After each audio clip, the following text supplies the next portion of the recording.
هاي، عاملين ايه؟ اهلا بيكم في حلقه جديده من جلوينج اب. انا حبيبه ندى. النهارده هنتكلم في موضوع مهم قوي، وهو عن الثقه في النفس. الثقه في النفس دي حاجه كلنا محتاجينها، وبيتبني عليها حاجات كتيره قوي في حياتنا، وبيتبني عليها شخصيتنا، وكمان قرارات كتيره قوي في حياتنا. ساعات كتير قوي في قرارات مش بناخدها بسبب قله ثقتنا في نفسنا، ولازم كلنا نبقى عارفين ان هي ساعات كتير ممكن تتذبذب، يعني ثقتنا في نفسنا تتهز عادي جدا في اوقات كتير في حياتنا، بس المهم يبقى اساسها ثابت، نعرف نرجع لها وقت ما الاهتزاز ده يحصل. فعشان كده خلينا ندخل على طول في الموضوع ونشوف هنبني الثقه دي على ايه وازاي. اول حاجه وهي ان لازم تعرف نفسك كويس قوي. لما تعرف نفسك كويس قوي تعرف نقط قوتك، نقط ضعفك، الحاجات اللي شاطر فيها، الحاجات اللي محتاجه تتظبط شويه. ساعتها هتقدر تعرف تبدا منين، تعرف هتبدا تبني الثقه دي على اساس ايه. كمان هتعرف تشتغل على نقط الضعف دي، ولما تلاقي في تطور انت مركز مع نفسك طبعا تعرف ساعتها هيبدا ثقتك في نفسك تتبني. تاني حاجه بقى وهي انك تقدر نفسك. لازم تقدر نفسك كويس قوي، قدر كل حاجه بتعملها. مش لازم حد من بره يجي يمدحك او يقدرك علشان تعرف انك حلو او انك شاطر. حتى في مقوله كلنا عارفينها بتقول اللي هي بتاعت من عاش بمدح الناس مات بذمهم.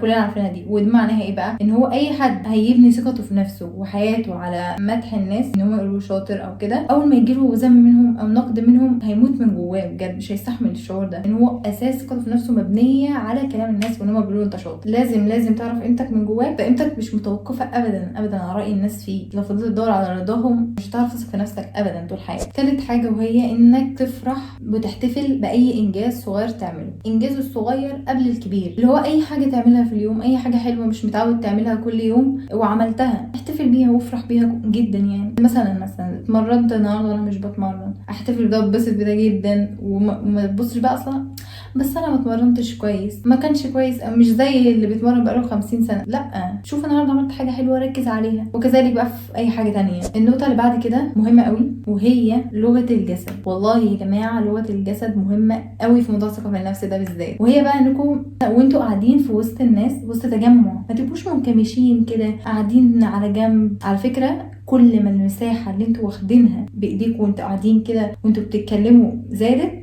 ده بيحسس اللي قدامكم قد ايه ده واثق في نفسه، قد ايه اللي قدامي ده مرتاح وهو قاعد بيتكلم واثق في نفسه. يعني زي ما انا قاعده كده شايفين واخده راحتي في الكرسي، حاطه ايدي كده واخده مساحه وانا بتكلم، يعني ده بجد بيدي احساس ده. مثلا مش قاعد وانت ايدك مربعه بقى ومنكمش، مش كده خالص. والقعده وانت قاعد كمان غير حركه الايد، بيبقى القعده مفروده كده، ظهر مشدود لحد ما على قد ما نقدر. وانتوا داخلين اي مكان اعتبروا ان مفيش ناس موجوده غيركم. مثلا بصوا قدامكم ومشوا ماشيه كويسه مفروده وخلاص، مش محتاجه توتر ولا انكماش وان احنا ماشيين باصين في الارض ومحنيين. ده بجد بيزود ثقتكم في نفسكم لما تمشوا مفرودين، وبيدي اللي قدامكم الانطباع ده. نبره الصوت بقى، نبره الصوت يا جماعه بتفرق قوي في موضوع الثقه في النفس ده. كل الحاجات دي طبعا لازم نتدرب عليها، لان الحاجات دي مش بتيجي في يوم وليله اطلاقا. نبره صوتكم لازم تبقى ثابته مش مهزوزه وانتوا بتتكلموا، طالما انتوا عارفين انتوا بتتكلموا في ايه، وبتتكلموا في موضوع انتوا فاهمين فيه وعارفين فيه كويس قوي. ومش شرط لازم نبقى عارفين كل حاجه اطلاقا. لما نبقى مش عارفين حاجه يا جماعه بنقول ان احنا مش عارفين، مش لازم نبين ابدا ان مين الجامد اللي عارف كل حاجه. ده محدش بيفكر كده اصلا. يعني لما نبقى مش عارفين حاجه احنا بنقول مش عارفين عادي جدا. طولت عليكم في الحته دي شويه، حته لغه الجسد والكلام ده، لان هي مهمه قوي بصراحه. لسه بقى عندنا نظرات. يعني واحنا قاعدين في مكان وسط ناس بنوزع نظراتنا على اللي قدامنا. مش كون ان احنا مرتاحين لشخص معين بنقعد نبص للشخص ده بس، يعني مش عشان مرتاحين له في الكلام نبص ده، لا، بنوزع نظراتنا عادي جدا على الناس. ويا ريت كمان نبص للناس في عينيها واحنا بنتكلم معاهم. وانا هنا كلامي بنات وبنات وشباب وشباب، انا مش مع بصراحه ده، وده راي شخصي، بنت وشاب او كده يفضلوا باصين في عين بعض فتره طويله، لا مش بتكلم في دي خالص، ما بعتبرهاش ثقه في نفسي دي. بس النقطه اللي بعد كده بقى يا جماعه وهي الاستعداد دايما لاي حاجه داخلينها. امتحان، برزنتيشن، ميتنج، الحاجات دي كلها مهمه قوي اننا نستعد لها، وده بيقلل لنا التوتر وبيخلينا واثقين اكتر للحاجه واحنا داخلين. يعني مثلا انا دلوقتي بصور فيديو اكيد مجهزه له، مش هطلع اتكلم كده، يعني اكيد مجهزه، وده يخليني اقلل توتري، اكيد خلاني عارفه انا طالعه اقول ايه، طالعه اتكلم في ايه النقط المعينه اللي انا اتكلم فيها. بعد كده بقى يا جماعه اننا نفكر بشكل ايجابي. بلاش اول حاجه تيجي في دماغنا في اي حاجه نبداها انه اكيد مش هعرف، ممكن افشل في الحاجه دي. خلي في فكره ان انا ممكن انجح عادي جدا، اكيد اقدر. قول لنفسك كده من جوه انا اكيد اقدر اعمل ده، وحاول. يعني حاول عادي، مفيش مشكله. الغلط مش نهايه الدنيا ابدا. اي غلطه اخدها بشكل انه اكيد اتعلمت منها، يعني اكيد اتعلمت من الموضوع ده حاجه. ولما ترجع تبدا الاكيد انك مش هتبدا من نفس النقطه اللي بدات فيها اول مره، مش هتبدا من نفس المكان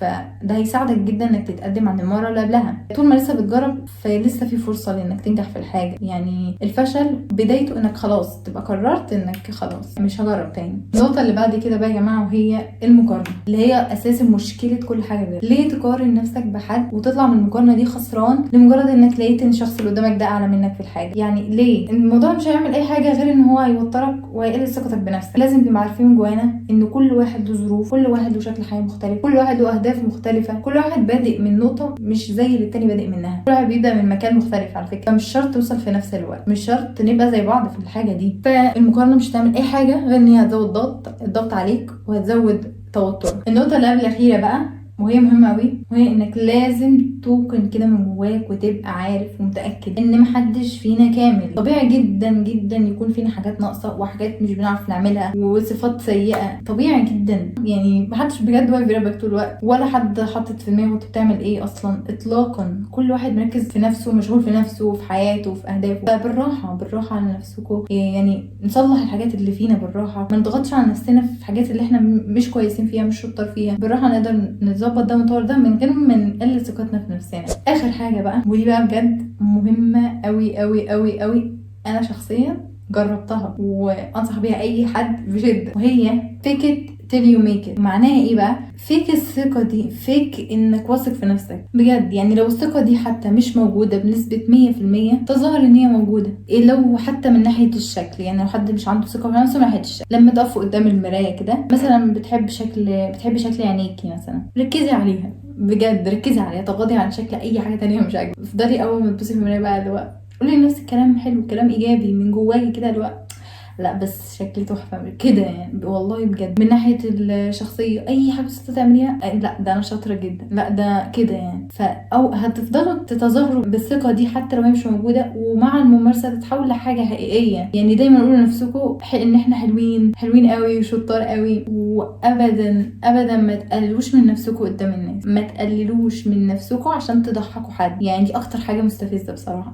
ليه تقلل نفسك عشان تضحك حد او عشان نحلي القعده؟ احنا مش بلياتشو عشان نعمل كده اصلا، وما تسمحوش بده ابدا. يعني ما تسمحوش ان حد يعملوه كده. ممكن ندور على موضوع تاني عادي جدا نضحك عليه. فدايما خليكم حريصين في الكلام مع نفسكم زي ما بنبقى حريصين في الكلام مع الناس التانية، وبنخاف نجرح مشاعرهم جدا يعني. فبس كده، دي كانت حلقتنا من جلوينج اب. يا رب يا رب يا رب تكونوا استفدتوا منها حاجه حتى لو بسيطه، ولو حد عنده اضافه على اللي انا قلته يا ريت يقول، خلينا نستفيد من بعض. وبس كده، سلام.